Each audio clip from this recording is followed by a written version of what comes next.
কর্ণাটক সরকার জানিয়েছে, আপনি কেন ব্যবস্থা নেননি? আমাদের স্পেশাল সেক্রেটারি বললেন আমাদের অনেকগুলো অভিযোগ ছিল, দাবি ছিল।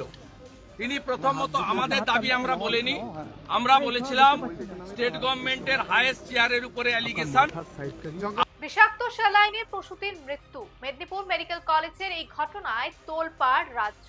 চিকিৎসা ক্ষেত্রে এই দুর্নীতি এবং বিষাক্ত স্যালাইন কোম্পানিকে নিষিদ্ধ ঘোষণা করার জন্য রাজ্য বিজেপির পক্ষ থেকে স্বাস্থ্য ভবন অভিযান করা হয়। এই পুরো ঘটনার জন্য দায়ী মমতা বন্দ্যোপাধ্যায়, এমনটাই অভিযোগ তুললেন বিরোধী দলনেতা শুভেন্দু অধিকারী। কত বড় মিথ্যা কথা বলছে যে এই যদি স্টকে থাকে দেবেন না, উত্তর দিতে পারেনি। এবং আমরা বলেছি দুটো বাচ্চা আছে, প্রসূতি মাকে মমতা ব্যানার্জির জন্য মারা গেছে, আপনারা দায়ী। আপনারা 50 লক্ষ টাকা দিন, চাকরি দিন ওই বাড়ির লোককে, দুটো বাচ্চার দায়িত্ব নিতে হবে। 3 জনের কথা আমরা জিজ্ঞেস করেছি, প্রথমে বললো ক্রিটিক্যাল, পরে বললো আন্ডার ট্রিটমেন্ট। আমরা জানি 3 জন মাই সিরিয়াস। সবচেয়ে বড় যে ক্ষমার অযোগ্য অপরাধ, গত 1 মাস ধরে এই স্যালাইন যাদের যাদের গায়ে দিয়েছে তাদের কিডনি ভবিষ্যতে নষ্ট হতে পারে। ডাক্তাররা বলছে, এক্সপার্টরা বলছে, আমি বলছি না। আমরা তালিকা চেয়েছি, তালিকা প্রকাশ করে তাদের চিকিৎসার দায়িত্ব নিতে হবে।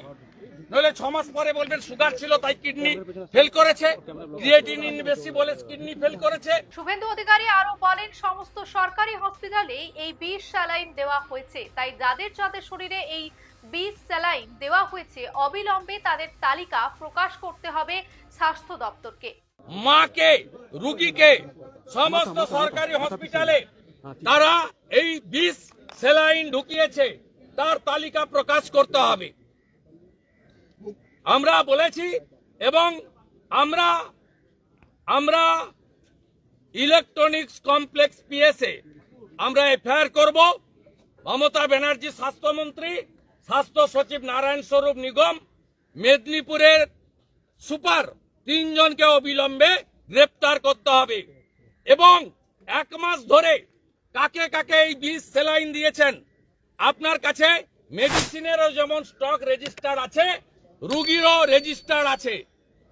সরকারি হসপিটাল থেকে একদম ব্লক হেলথ সেন্টার থেকে মেডিকেল কলেজ এবং স্টেট হসপিটালগুলোতে তার তালিকা যদি প্রকাশ না করেন, 6 মাস পরে, 8 মাস পরে, 3 মাস পরে প্রত্যেকেই এক্সপার্টরা বলছেন তাদের কিডনি এফেক্টেড হবে। তিনি আরো অভিযোগ তোলেন, স্বাস্থ্য ভবনে মমতা ব্যানার্জির কথা ছাড়া একটিও পাতাও নড়ে না।